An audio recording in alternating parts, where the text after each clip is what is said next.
जय श्री राधे, जय श्री कृष्ण। मंदिर श्री बंसी वाले महात्मा यूट्यूब चैनल की ओर से हम आप सभी भक्तों का हार्दिक अभिनंदन करते हैं। आज हम आपको सुनाने जा रहे हैं श्रीमद् भागवत महापुराण के छठे स्कंद के 11वें अध्याय की परम पावन कथा। इस अध्याय का नाम है वृत्रासुर की वीरवाणी और भगवत प्राप्ति। बोल श्री राधा कृष्ण भगवान की जय। बोल श्रीमद् भागवत महापुराण की जय।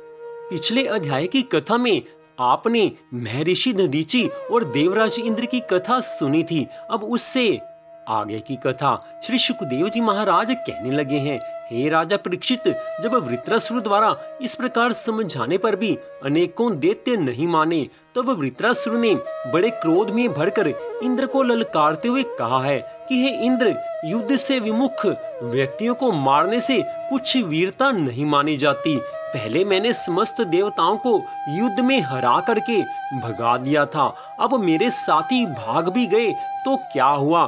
तुम युद्ध करो, मैं अकेला ही तुम सबको मारूंगा। जब समस्त देवता उसकी ललकार से भयभीत होकर भूमि पर गिर गए, तब वृत्रासुर ने सबको लातों से इस प्रकार रोंद डाला जिस प्रकार मतवाला हाथी कमलवन को नष्ट कर देता है। इंद्र ने देवताओं की यह हालत देखकर जैसे ही अपनी गदा वृत्रासुर पर चलाई, वैसे ही उसने गदा को छीनकर इंद्र के ऐरावत हाथी के मस्तक पर इस प्रकार मारी कि वह हाथी 60 कदम पीछे की ओर हट गया है। तब देवराज इंद्र ने हाथी को अमृत लगाकर उसका घाव अच्छा कर दिया। इसके पश्चात देवराज इंद्र पुनः संभल कर वृत्रासुर के साथ युद्ध करने को आए हैं। उस समय वृत्रासुर ने कहा है कि आज बड़ा शुभ दिन है, जो तू अपने भाई, गुरु और ब्राह्मण की हत्या करने वाला मेरे सामने आया है। आज मैं उन सब के बदले तुझे देवताओं सहित अपने त्रिशूल द्वारा मारकर भूतनाथ भगवान के नाम का यज्ञ करूंगा। अब तू मेरे हाथ से जीवित बचकर नहीं जा सकता। यदि कहीं तुझे अपनी रानी और राज्य प्रिय हो तो मेरे सामने से भागकर चला जा। मैं अपने भाई का बदला चुकाने आया हूँ। वैसे तुझे मारने से मुझे इस जगत में कुछ भी यश प्राप्त नहीं होगा, और यदि कहीं तूने मुझे मार लिया तो मैं तुरंत ही श्री नारायण भगवान के चरणार विंदों की शरण में पहुंच जाऊंगा। अर्थात यहाँ के राज्य सुखोपभोग से अधिक सुख वहां जाकर प्राप्त करूंगा। आज मेरे त्रिशूल से तेरा शरीर टूक टूक हो जाएगा। बड़े कष्ट से तेरी मृत्यु होने वाली है। तेरे जैसे पापी को आग भी नहीं जलाएगी, तुझे तो गीध नोच नोच कर खाएंगे। ये अज्ञानी देवता तेरे जैसे नीच और क्रूर के अनुयायी बनकर मुझ पर शस्त्रों से प्रहार कर रहे हैं। मैं अपने तीखे त्रिशूल से उनकी गर्दन काट डालूंगा और भैरव आदि भूतनाथों को प्रसन्न करूंगा। हे इंद्र, मैं तेरे सामने खड़ा हूँ, तेरा शत्रु हूँ। अब तू मुझ पर अपना अमोघ वज्र क्यों नहीं छोड़ता? हे इंद्र, तेरा यह वज्र श्री हरि के तेज और दधीचि ऋषि की तपस्या से शक्तिमान हो रहा है। विष्णु भगवान ने मुझे मारने के लिए तुझे आज्ञा भी दी है, इसलिए अब तू उसी वज्र से मुझे मार डाल। क्योंकि जिस पक्ष में भगवान श्री हरि हैं, उधर ही विजय, लक्ष्मी और सारे गुण निवास करते हैं। हे देवराज, भगवान संकर्षण की आज्ञा अनुसार मैं अपने मन को उनके चरण कमलों में लीन कर दूंगा। तेरे वज्र का वेग मुझे नहीं, मेरे विषय भोग रूप फंदे को काट डालेगा, और मैं शरीर त्याग कर मुनिजन उचित गति को प्राप्त करूंगा। जो पुरुष भगवान से अनन्य प्रेम करते हैं, उनके निज जन हैं, उन्हें वे स्वर्ग, पृथ्वी अथवा रसातल की संपत्तियां नहीं देते, क्योंकि उनसे तो परमानंद की उपलब्धि हो नहीं सकती। उल्टे द्वेष, उद्वेग, अभिमान, मानसिक पीड़ा, कलह, दुख और परिश्रम ही हाथ लगते हैं। हे इंद्र, हमारे स्वामी अपने भक्त के अर्थ, धर्म और काम संबंधी प्रयास को व्यर्थ कर दिया करते हैं, और सच पूछो तो इसी से भगवान की कृपा का अनुमान होता है। क्योंकि उनका ऐसा कृपा प्रसाद अकिंचन भक्तों के लिए अनुभव गम्य है, दूसरों के लिए तो अत्यंत दुर्लभ ही है। सब इस कृपा को प्राप्त नहीं कर सकते। भगवान को प्रत्यक्ष अनुभव करते हुए आज वृत्रासुर ने प्रार्थना की है कि हे प्रभु, आप मुझ पर ऐसी कृपा कीजिए कि अनन्य भाव से आपके चरण कमलों के आश्रित सेवकों की सेवा करने का अवसर मुझे अगले जन्म में भी प्राप्त हो। भगवान को आज प्रत्यक्ष अनुभव करते हुए वृत्रासुर ने प्रार्थना की है कि हे प्रभु, आप मुझ पर ऐसी कृपा कीजिए कि अनन्य भाव से आपके चरण कमलों के आश्रित सेवकों की सेवा करने का अवसर मुझे अगले जन्म में भी प्राप्त हो। हे प्राण वल्लभ, हे दया के स्वामी, हे करुणा सागर, मेरा मन आपके मंगलमय गुणों का स्मरण करता रहे, मेरी वाणी उन्हीं का गान करे और मेरा शरीर आपकी सेवा में सदा ही संलग्न रहे।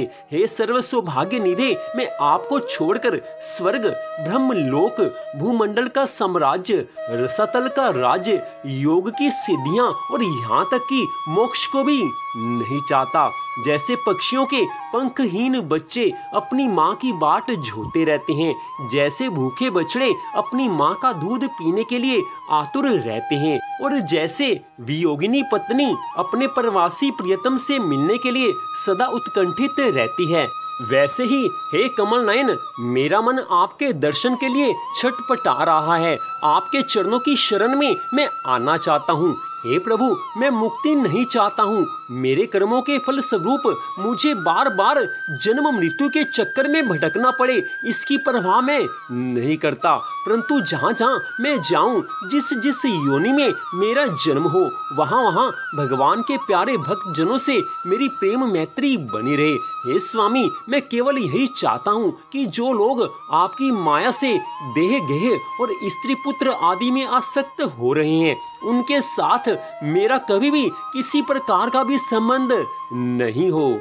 श्रीमद् भागवत महापुराण की कथा का बड़ा दिव्य प्रसंग है। ये आज की कथा ऐसी दिव्य है कि जो कोई इसको श्रद्धा भावना से सुनेगा, उसको भगवान की भक्ति प्राप्त होगी। अगर इसके अर्थ को आप ध्यान से सुने, इस कथा को ध्यान से सुने, तो पता चलता है कि भगवान अपने भक्तों पर कितनी कृपा करते हैं। वृत्रासुर एक असुर था, राक्षस था, लेकिन उसका मन भगवान में लीन था, भगवान की भक्ति करता था।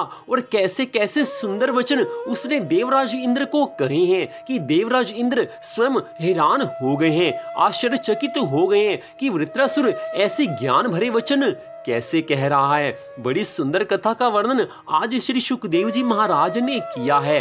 हम सब कलयुग के वासियों के लिए इस कथा का बड़ा ज्यादा महत्व है। अगर आप प्रेम भावना से सदा इस कथा को सुनते आ रहे हो, तो इस कथा को आप सुने, जरूर सुने, आपको आनंद मिलेगा, आपके ऊपर भगवान की कृपा होगी। अभी इससे पहले जो आपने कथा में सुना, उसमें देवराज इंद्र को स्पष्ट तरीके से वृत्रासुर कह रहा है कि भगवान अपने भक्तों के सभी प्रयासों को निष्फल कर देते हैं। जो भगवान अपने भक्तों पर कृपा करते हैं, तो उनको स्वर्ग, पृथ्वी अथवा कहीं की संपत्तियां नहीं देते, क्योंकि उनसे आनंद नहीं मिलता।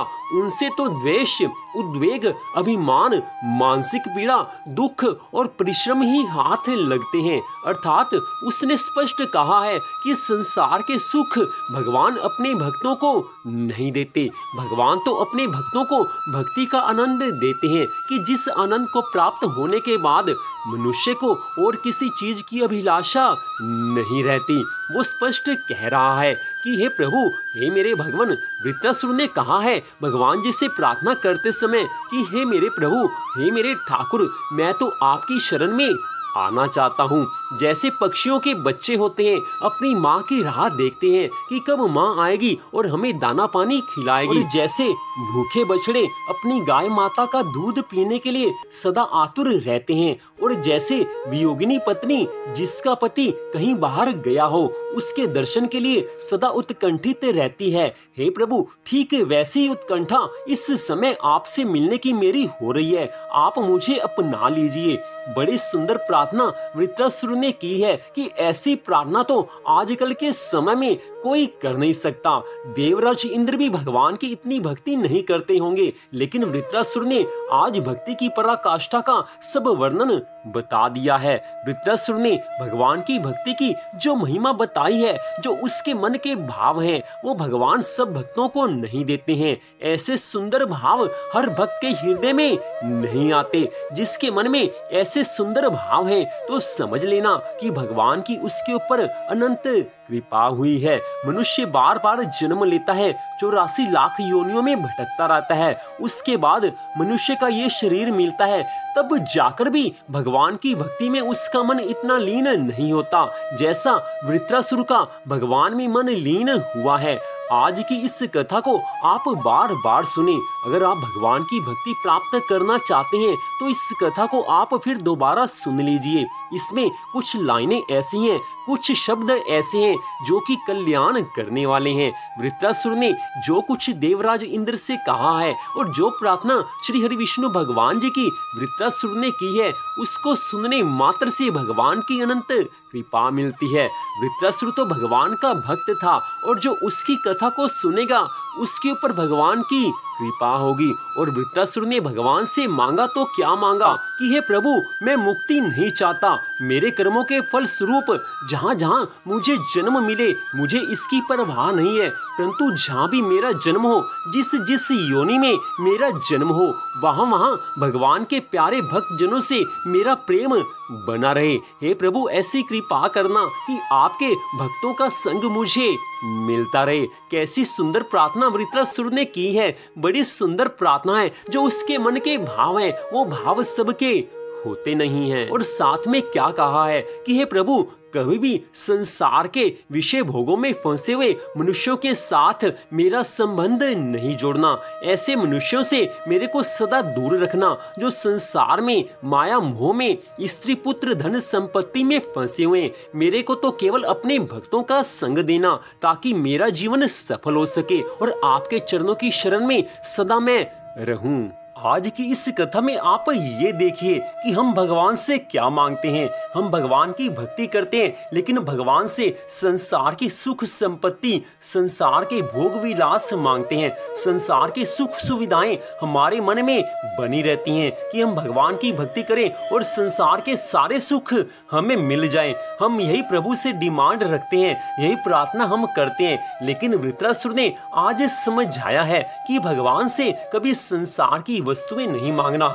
लेकिन आज की इस कथा में वृत्रासुर ने स्पष्ट सबको समझाया है कि कभी भी भगवान से संसार के सुख नहीं मांगना। संसार के सुख वैभव भोग विलास तो भगवान से दूर करने वाले होते हैं, उससे तो मन में चिंता बनी रहती है, दुख आते रहते हैं। अगर भगवान से मांगना ही है तो भगवान से यही मांगना चाहिए कि हे प्रभु, मेरा जिस भी योनि में जन्म हो, जहाँ जहाँ मेरा जन्म हो, आपके भक्तों का संग मुझे मिलता रहे और संसारी मनुष्यों का संग मुझे कभी नहीं मिले। केवल अपने भक्तों का संग मुझे आप दे देना। वृत्रासुर के मन के अंदर जो भगवान के लिए भाव थे, अगर वही भाव हमारे मन में आ जाएं, तो भगवान की कृपा अपने आप मिल जाएगी और भगवान के धाम में हमको भी स्थान मिल जाएगा। तो यहीं पर श्रीमद् भागवत महापुराण के 6ठे स्कंद के 11वें अध्याय की कथा का विश्राम होता है। बड़ी सुंदर कथा आज आपने सुनी है। इस कथा को सुनने के लिए आप सबका हार्दिक धन्यवाद। भगवान श्री राधा कृष्ण जी की अनंत कृपा सदा आप सब पर बनी रहे। भक्ति महारानी सदा आपके मन में निवास करें। इसी मंगल कामना के साथ जय श्री राधा रानी सरकार की, जय श्री कृष्ण भगवान की, जय श्रीमद् भागवत महापुराण की, जय श्री सुखदेव जी महाराज की, जय जय श्री राधे, जय जय श्री राधे, जय जय श्री राधे श्याम।